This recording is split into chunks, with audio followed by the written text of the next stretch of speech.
Sa mga suki ng LRT1, tumaas na nga po ang pamasahe simula ngayong araw. 20 pesos na ang minimum na pasahe kung gumagamit ng single journey ticket.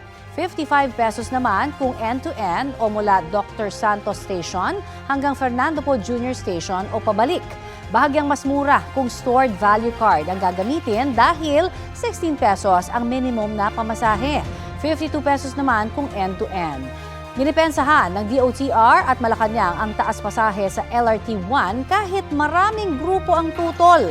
Matagal na raw itong ipinagpaliban at makakaapekto na sa operasyon ng tren kung hindi pa ipatutupad. Ang ilang suki ng LRT1 na nakausap po ng unang balita sa unang hirit, sinabing malaki ang epekto sa kanila ng fare hike.